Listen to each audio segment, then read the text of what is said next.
primer lugar como estudiante, si me puedes contar a qué escuela fuiste, dónde te formaste, y ya después como docente, dónde has trabajado, los cargos que has ocupado, las escuelas que fueron más especiales para vos. Si me puedes comentar bueno, vos no fuiste de acá, vos no naciste acá, ¿verdad? Yo no nací acá, nací en la provincia de Santa Fe, en Roldán. Mi padre era ferroviario y por lo tanto lo iban cambiando cada tanto de lugar. Claro. Así que desde allá de Santa Fe nos vinimos a Ramallo. Yo no recuerdo muy bien la fecha, pero llegué a muy chica porque al año siguiente comienzo la escuela primaria acá en Ramallo, la escuela número 6. Así que hice los 6 años ahí y después el nivel secundario, los 3 primeros años en el Instituto Ramallo. Claro. Y ya luego continué la carrera en el estudio en San Nicolás, en la escuela normal, donde me recibí de maestra normal nacional. ¿Cómo fue la decisión de haberte ido para San Nicolás? ¿Ya lo tenías decidido? ¿Fue algo que surgió? Y fue en tercer año, uno está ahí que se quiere quedar en la escuela, donde hizo sus primeros años, donde ya tiene amigos. Pero bueno, yo creo que el que me marcó fue mi padre. Él tenía, no sé, un respeto, pero fabuloso con los maestros. Siempre nos hablaba de la labor de los docentes. Tal vez a lo mejor fue lo que le había pasado a él, que siempre nos hablaba de eso. Y bueno, y siguió y me fui para San Nicolás. Los primeros meses costó un poco la adaptación porque otra escuela, otra forma, pero después me adapté de forma rápida. Y te digo que me di cuenta que realmente había elegido bien cuando comencé las prácticas con los chicos. Ahí me di cuenta que había tomado el camino correcto. ¿Las prácticas las hacían en el último año? En el último año, estando en quinto año, empezábamos con las prácticas en todos los grados, con una preparación, es decir, teníamos que planificar y siempre nos creíamos porque nosotros viajábamos en tren a las 6:30 de la mañana y cargadas con todo el material que teníamos que llevar, pero eran evaluaciones que nos hacían, donde nos hacían notar cuáles habían sido los aciertos, pero los errores después nos indicaban cómo mejorarlos. Entonces eso yo creo que nos sirvió mucho. Claro, fue una buena formación, marcaban los aciertos y las cuestiones a mejorar, obviamente que también, pero siempre con cuidado para que ustedes puedan lograr. Sí, totalmente. Qué bueno, porque se nota que salían muy bien informadas de esos lugares. Sí. Todos los que han pasado por acá han contado que las prácticas, si bien eran exigentes, eran muy formadoras. Exacto. El hecho de pasar por todos los grados, tener que prepararte, tenías que tener los conocimientos justos, porque los chicos ya en ese momento hacían muchas preguntas que hacían que uno tuviera que estar a la altura de ellos. Y bueno, que las evaluaciones sí eran muy exigentes, pero después con el tiempo uno al principio como piensa, pero con el tiempo agradece a que haya sido así. ¿Las evaluaciones cómo se tomaban? ¿Eran escritas, orales? Las evaluaciones teníamos la maestra y la profesora de práctica observándonos y iban marcando, por ejemplo, los distintos aspectos de la clase y después la entrevista con ellos. Claro. Así que era bastante... Sí. Pero yo digo que con el tiempo eso se agradece, ¿viste? Porque te sirve después para enfrentarte con lo demás. Y terminada la escuela normal, pasaron unos años y pude hacer la carrera de profesorado en educación especial.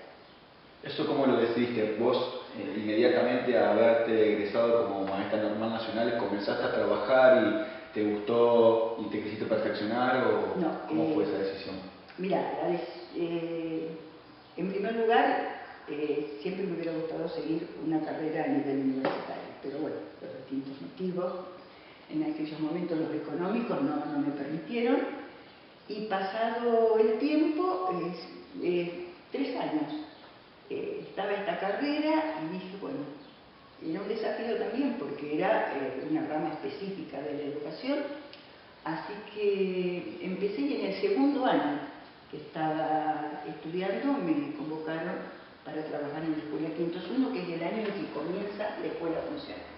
O sea que usted comienza a trabajar en los inicios de la escuela, la vio nacer prácticamente. Exactamente, empieza a funcionar en marzo del año 70 y ahí estábamos. Era un grupo joven, porque éramos la mayoría estudiantes de la carrera, salvo la directora que ya tenía su título específico, pero yo creo que fue el estudio y el estar frente a una situación nueva, fue un continuo proceso de enseñanza, pero también de aprendizaje, porque nos encontrábamos con distintas realidades que nos hacían ir aprendiendo cada día cómo enfrentarlo. Claro, lo que usted aprendía dando clases en el aula o estando en la escuela, después lo podía trasladar a la parte formativa y a la inversa. Y a la inversa, llevábamos las inquietudes que teníamos en el aula al estudio.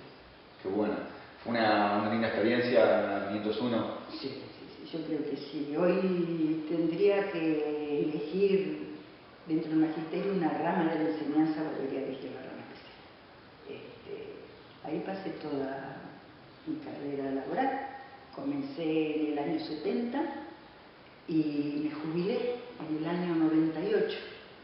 Salvo el último año que estuve de ayudante en la Secretaría de Inspección, pero después toda la carrera en la escuela especial.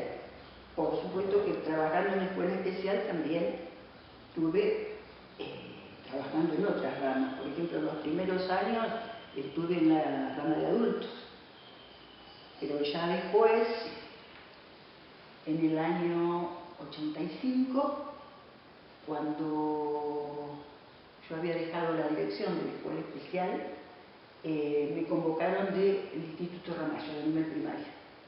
Y ahí fui como asesora pedagógica primero y como directora después.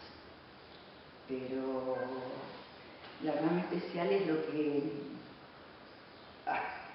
me convocó y es un continuo aprendizaje estar en esa enseñanza, porque te encontrás con realidades distintas que te hacen ver de qué manera uno puede ir trabajando las distintas habilidades.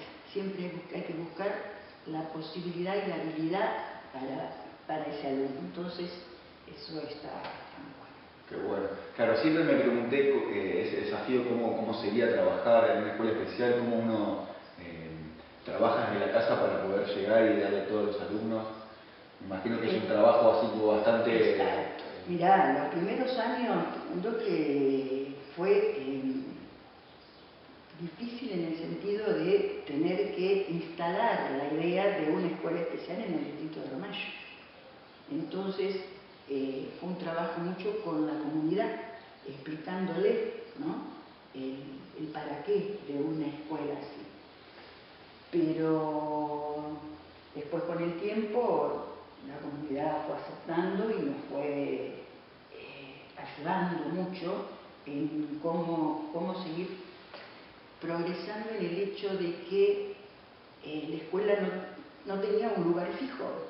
Claro. Cuando nosotros comenzamos en el Instituto Ramallo. Nos cedió 2 aulas. Al poco tiempo ya buscando después otro lugar. Y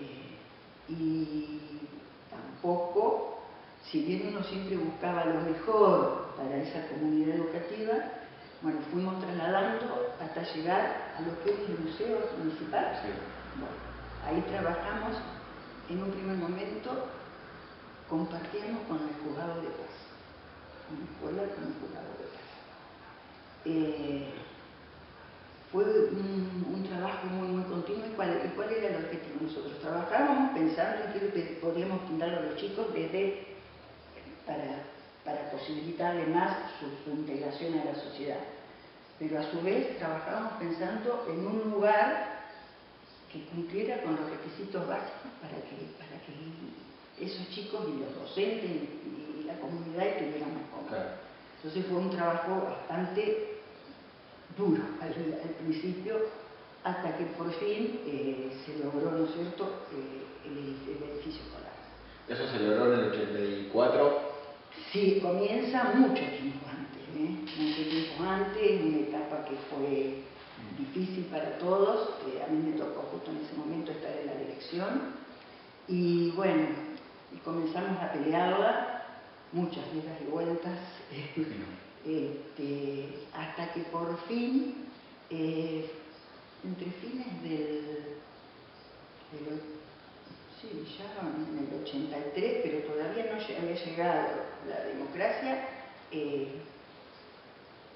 se comenzó y finalmente lo pudimos inaugurar en el 84, en junio del 84, ya con la democracia instalada en el país. Eso, ¿cómo se logró ese lugar donde estaba la escuela? Y mirá, sí, por eso te digo que fue un trabajo que llevó mucho tiempo, porque, bueno, primero el edificio, después todos los trámites, y era como que para nosotros no avanzaba. Imaginás que yo me hice cargo de la dirección fines del 76, 77, ya estábamos luchando por el edificio y pasó demasiado tiempo, donde ya la situación de trabajar con los chicos en ese edificio, y te comento, iba aumentando la matrícula, así que la iglesia nos tuvo que ceder una parte y llevábamos todos los días los chicos al comedor y ahí tenían los talleres. ¿Te imaginas los días de lluvia, los días de... Entonces, el objetivo nuestro era tener un lugar donde pudieran desarrollar bien las tareas. Y eso es lo que, bueno, nos propusimos, y después fue tanto el agotamiento que me propuse a mí misma: conseguido el edificio, dejo la dirección de la escuela. Y así fue. En marzo del 85 renunció a la dirección y volví a la... Hoy, si tiene que elegir un lugar en la escuela, ¿cuál elegiría? ¿En el gabinete, frente al curso, en el aula, como directora? Frente al alumno. Me tocó ser parte de un proyecto, en ese momento se llamaba integración, porque hoy llamamos inclusión, en ese momento era integración, sí. Y Ramallo fue uno de los distritos que se abocó a esa tarea, y me tocó ser maestra integradora. Y realmente fue una fase muy, muy linda, porque me permitió tener contacto con distintas escuelas, ya sea escuelas rurales como escuelas primarias, donde tenés que hacer un trabajo de diálogo, de participación colectiva, porque vos como maestra tenés que integrar a esas distintas comunidades y trabajar con los alumnos. Creo que fue una de las experiencias más lindas que tuve. Me imagino que, bueno, lograr eso, integrar a un alumno o una alumna, debe ser lo más lindo de la docencia, algo que... Exacto. Seguramente... nosotros trabajábamos, es decir, muy en conjunto con el maestro y con los directivos de la escuela. Yo acá no puedo dejar de nombrar, por ejemplo, cuando estaban frente a los entrenamientos rurales, a Rosita Cardinale y Ana Sandalacini, que eran las que me movilizaba junto con ellas. Y después en la escuela 1 con Pina Frontini hicimos un trabajo que realmente después nos sentíamos orgullosos de haberlo hecho. Qué lindo, qué lindo. Me imagino que, bueno, paga todo ese momento de incertidumbre donde uno no sabe qué hacer, a qué dedicarse, y después cuando llega al aula y puede ayudar a las personas, eso en la docencia me parece que es perfecto. Y después me tocó el otro desafío de pasar de escuela especial a ser asesora pedagógica de una escuela primaria. Pero lo acepté con gusto porque me gustan los desafíos.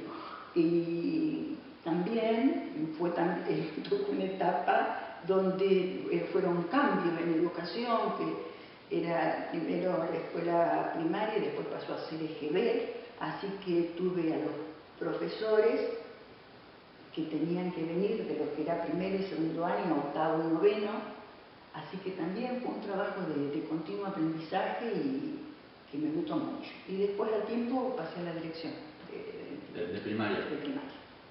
Ya otro tipo de trabajo distinto en cuanto a lo pedagógico, pero, me imagino. exacto, pero que te sirve mucho, ¿no? Te sirve mucho porque tenés que estar en un continuo perfeccionamiento, un continuo superación para trabajar con los docentes. Y lo que yo siempre recalco es la importancia del trabajo en equipo. Entonces, eso creo que te da la fortaleza necesaria para planificar, para programar, pero siempre el trabajo colectivo. Claro.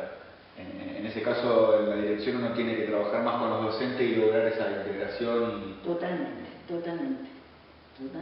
porque de mi parte era asesorar, pero también escuchar, porque ellos venían, en el caso del profesor, venían con una dinámica muy distinta de lo que era de la secundaria y se tenían que adaptar a un nuevo ritmo.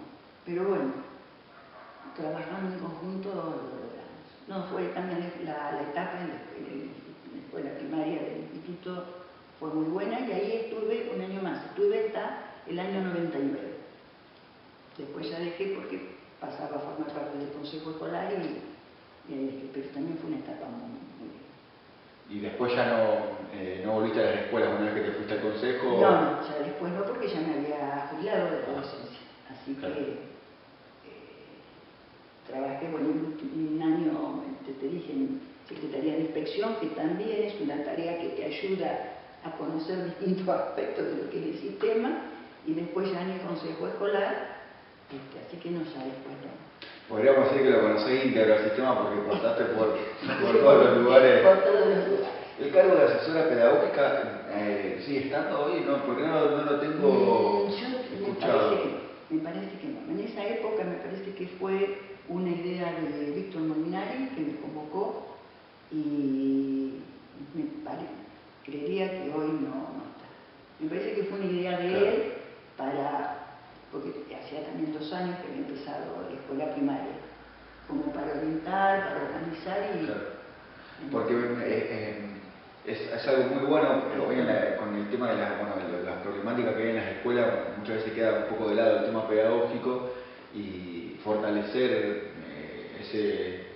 justamente esa instancia. Totalmente, porque vos estás mucho en contacto con el docente y participas mucho de lo que es el trabajo en el aula, que te sirve para observar y bueno, para después intercambiar opiniones de lo que hay que mejorar. Entonces, a mí me sirvió de mucho y me gustó la tarea. Supongo que también al docente también lo fortalece porque trabajar con una persona que está permanentemente intentando mejorar la situación en el aula, cuando muchas veces uno queda un poco desbordado, es Claro, y nos hacíamos reuniones especiales, bueno, y si había que juntarnos en cada casa nos juntábamos, o fuera de horario también lo hacíamos, pero siempre buscando de cómo mejorar la calidad y sobre todo cómo entender y comprender al alumno en ciertas cosas para poder brindarle lo mejor. Claro. Bueno, se nota mucha vocación de tu parte. Si hay algo que usted tendría que transmitir a algún estudiante o a algún docente que se está iniciando, algo que le gustaría compartir como para que lo tenga en cuenta después de haber tenido semejante trayecto, ¿qué podría ser? Los estudiantes, yo los sintetizo en que practiquen o que intensifiquen lo que es la cultura del esfuerzo. Lo sintetizo con eso. ¿Por qué? Porque si se trazan una meta quieren cumplir un sueño, tienen que esforzarse y que sea un esfuerzo motivado, que sepan el por qué y el para qué. Entonces, al tener conocimiento de eso, va a ser mejor. Y que piensen que el día de mañana, cuando se enfrenten a la realidad de lo que es la vida misma, van a tener que afrontar desafíos. Y yo creo que con el esfuerzo tenés más posibilidades. van a ser, me parece, más independientes en todo sentido, no van a tener que depender tanto del otro y que se piensen que lo que se logra con esfuerzo es siempre valorado. Vale El más. pasivismo llega en un momento en que por ahí ya no te sirve. Claro. Y perfecto, y para quienes están iniciando en la docencia, que están dando sus primeros pasos, que se han elegido esta tarea, que lo hagan con pasión, pero una pasión que así que esté acompañada de un perfeccionamiento constante. claro. Porque hay que tener en cuenta que cuando estamos en el aula, en una escuela, estamos trabajando con la mente y con el corazón. Entonces, tenés que estar muy preparado y ser ejemplo. Por ejemplo, yo digo que el escuchar para ser escuchado, el diálogo, la comunicación, el respeto. El respeto hacia el alumno para que luego el Para ser alumno respetado, lo y que por lo que te recalqué hoy, que a nosotros nos dio frutos, y por eso siempre lo recalco, el trabajo colectivo. Que cada individualidad en un momento dado se junten y trabajen en equipo. Porque yo creo que el trabajo colectivo es lo que da el fruto de la institución. Buenísimo.